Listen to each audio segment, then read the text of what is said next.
2 ay ötüp ketdi. Mына 2 aydan beri kıynalıp atам men. Ысыкка чыгып айтам. Сузакта селден жабыркап жашаганга үйү жок калган тургундар көңүл сыртында калды. Бийликке үнү жетпей жаткан кара дарыялыктар 2 айдан бери чатырда күн кечирүүдө. Күндүн ысык суугундагы чатырдагы жашоо улам кыйындап баратканын билдиришет. Бир комнат болсо дагы ушу капабыз болгону жакшы экен да. Ысыкта аябай ооруп аттык. Мынеки азыр деле ысык көрүп атасыңар. Түнү менен суук болуп чыгат. Эми мына бала чака деле бар. Кыйналып атабыз эми. Эч жыйынтык жок. Сабырдын деле чеги бар да. Жакшы сабыр кылдык. Эми мына суук келетканда сабырга эми чыдабай калдык. Эми эле кыш түшүп келсе бир жылуураак жерге отурушубуз керек да биздин делечи. Азыр эч жерге батпайсың да. Бир тууганың болсо деле батпайсың. Мисалы үчүн биз карыганда онтогон оору көп болот. Ошондо эч ким жактырбайт да, өз үйүң бош керек. Онтосоң да өз үйүңдө онтоп жата бер деп. Мында жалпы 7 үй бүлөдөн 20дай тургун жашап жатат. Алардын арасында 70 жашка таяп калган энелер, жаш балдар, ошондой эле кош бойлуу аял да бар. Ал жакынкы арада көз жаруу алдында турат. Бирок наристесин бул чатырдагы жашоо түйшөлтүүдө. Кыш жакындаган сайын тынчсызданып жатышат. Мындан улам жогорку жактагыларды чукул арада көңүл бурууга чакырат. Давление ысыкка чыдабайт, давлением көтөрүлүп кетет. Отурам ушу жерде, бутум ишик 2 ай. Отурам, кыйналып. Ысыгыраак үй таап берсин бизге. Ушу балдар менен кыйналып кеттим мен. Түнү суук, кыйналып атам. Биякта аябай кыйналып кеттим, аба жетпей калды. Кичине жардам берип койсоңар үй кичине маселесин чечип чек болсо да берсеңер, кичине 2 комнат үй болсо да салып алсак болот эле, ысыкта суукка калбай.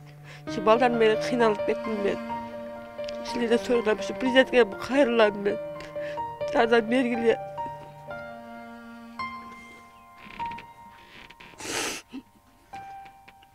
2 ay ötüp ketdi. Mына 2 aydan beri kıynalıp atam men. Ысыкка чыгып айтам. Балдар да чыдабайт. Неде канча бала болсо ушунча адам чыдабай атат ысыкка. Кичине жардам берип, чек берип койсоңар жакшы болот эле. Ушу балдар суукка калбай кирип алсак жакшы болот эле. Жардам бергениңизди суранам силерден. Президентке кайрылам, жардам беришиңизди суранам президент. Бизге жардам бериң. 2 комнат үй болсо да.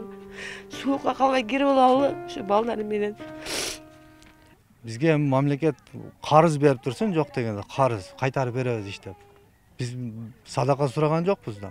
Биз карызга сурап атабыз. Ошо карызды берип турса, биз иштеп төлөйбүз ошону. Анан кийин эртең бүрсүгүнү деп мына эч кандай мына комиссиялар келип, билбейм, биз менен сүйлөшкөн деле жок, бизге суроо жооп болгон деле жок. Келет, кетет. Садыр Жапаров айткан, мен элди үнүн угам, мен эл менен чогуу болом деген. Кана ошо Садыр Жапаров келип койбу, кана Камчыбек Ташиев. Турабы? Келип койбу элди акыбалын сурап мындай. Биз эл кыйналып атат буякта. Эл шайлаган үчүн президент болду. Эл болбосо каяка барат? Каяктан президент болот? Эл менен болуш керек да, элди үнүн угуш керек да. Анан кийин карап койгула. Деп эле аяктан приказ берип отура берсе, бизге жетпесе эмне кылабыз биз? Ушинтип отура беребиз да, бизде эртең бүрсүгүн мына эртең эле кыш келет бизге. Жок, комиссиялар текшерип кетти, бизди спискада карады, бар экенсиңер жараксыз, анан силерге дагы жардам берилет, сөзсүз берилет деди. Бирок убакыт өтүп атпайбы? Мейли азыр күн чыгып турат, эптеп ысыкта чыдап отурабыз. Эртең эле кар жаайт, суукта кантип отурат? Биз го чыдайт экенбиз чоңдор. Эки жака кетип калып атабыз иштер менен азыр. Иштебесең акча ким берет азыр? Бала чаганы багыш керек азыр. Тыйын табыш керек дегенде. Кечке отура бербейбиз да, бир жардам келет, аяктан келет, жогорудан келет депчи. Бала чага калып атат буякта. Азыр балдарымды дагы аяка чыгарып койдум азыр. Жаңы чекке чыгарып койдум, аякта туалет казып атат. Мен азыр бар материал алып келишим керек. Мен каяктан табам акчаны? Мен өзүм кредитим бар. Кредит берин десем бербей атат мисалы. Ушу кыйналып атабыз. Жардам берип койсун, уже жетериге жетти да, уже сабырды дагы немеси болот экен да, чекарасы болот экен да. Бүгүнкү күндө бул чатырлар мындагылардын баш калкалоо жайына жарабай калды. Ага карай мобилдик үйлөрдү убактылуу орнотуу талабы коюлган. Бул боюнча жөнөтүлгөн кат учурда өзгөчө кырдаалдар министрлигинде каралып жатыптыр. Качан чечилери белгисиз.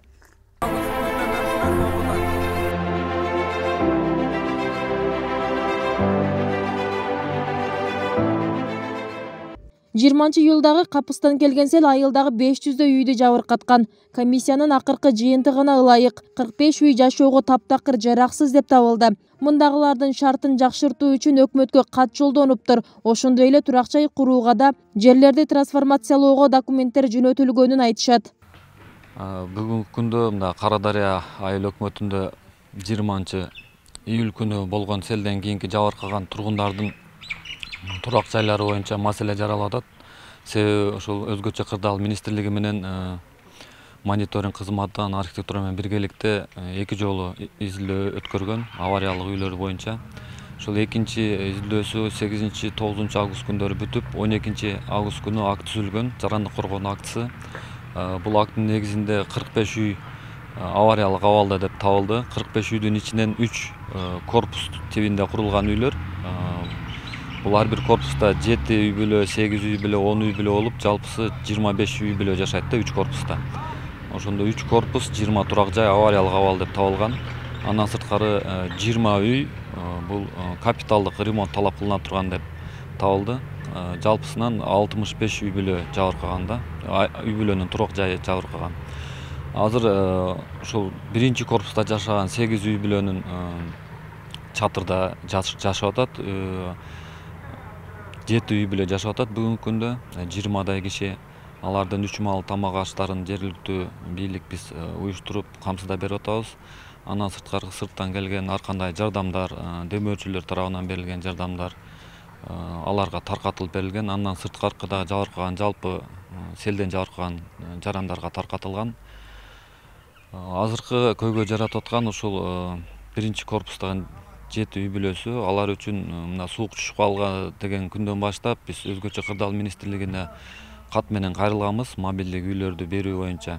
Азыр ошол 6 мобилдик үй сурап атабыз. Бир мобилдик үйдө 2 комнатасы бар экен, ошол жетиштүү болот. Суук күндөрдө ошол мобилдик үйлөрдө жашап турса, турак жай маселесин куруу үчүн чек маселеси чечилгенче ушул маселелерди азыр кат менен кайрылганбыз. Бул кайрылуу бүгүнкү күндө өзгөчө кырдаал министрлигинде турат деп уктук. Чечилип калса ошол маселени турак жайларды жана мобилдик үйлөрдү, контейнерлерди алып келип орнотуп беребиз деп атат өзгөчө кырдаал министрлиги. Азыр ошол биринчи корпустагы 8 үй бүлөнүн квартирасы, ошол турак жайы өтө чоң жабыркалып калган. Себеби суунун чоң көлөмү биринчи ошол корпуска келген да. Ошо авариялык абал бүгүнкү күндө өзүнүн кайрадан ошол үйлөрдү калыбына келтирип жашаганга өзгөчө кырдаал министрлиги корутунду берген жок. Авариялык деп корутунду берген, кайрадан жашаганга болбойт деп атат. Дагы бир көйгөйүбүз бүгүнкү күндө турак жай курууга жер маселеси, чек маселеси болуп атат. Биз тиешелүү документтерди даярдап бердик. Кыргыз өкмөтү уруксат берген болсо трансформациясына аларга ушул муктаж үй бүлөлөргө жер маселеси, турак жай курууга чек маселеси чечилет. Чатырда жашап аткандар кышка чейин бир чара көрүлөт да.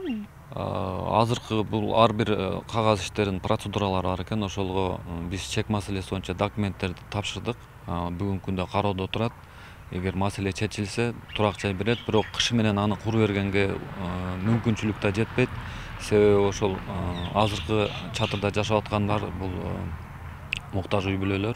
Бүгүнкү күндө турак жай курганга дагы мүмкүнчүлүгү жетпейт да. Ошого азыр биз мобилдик үй сурап, суук күндөрдө балким ошол мобилдик үйлөрдө өтүп турса, маселени чечкенге аракет кылабыз. Кайсы жакка орнотулат мобилдик үйлөр? Мобилдик үйлөр ошол жашап аткан корпустун алдынан жерлерин даярдап койгонбуз. Себеби ошол өздөрүнүн турак жайларына жакын жерде болот. Ичинде печкалар менен болот деп айтты өзгөчө кырдаал министрлиги. Азыркы күндө мына 2-3 күн ичинде чечилип калышы мүмкүн. Анан ошол жарандык коргоонун актысы Кыргыз өкмөтүнө жолдонгон. Бүгүнкү күндө министрлер кабинетинин төрагасынын токтому келди деп айтты. Жалал Абад областына жабырланган ар бир 45 үй бүлөнүн 45 үй бүлөгө 100 000 сомдон акча каражаты берилет деген бүгүнкү күндө баштапкы маалымат бар. Аны кандай жолдо, кандай тартипте берилиши айтыла элек.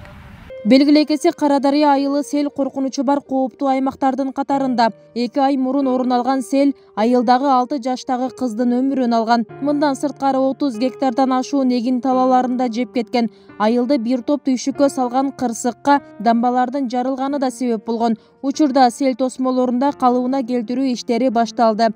Бүбүсара Орозалиева, Шерзат Эгембердиев, 7 канал, Сузак району.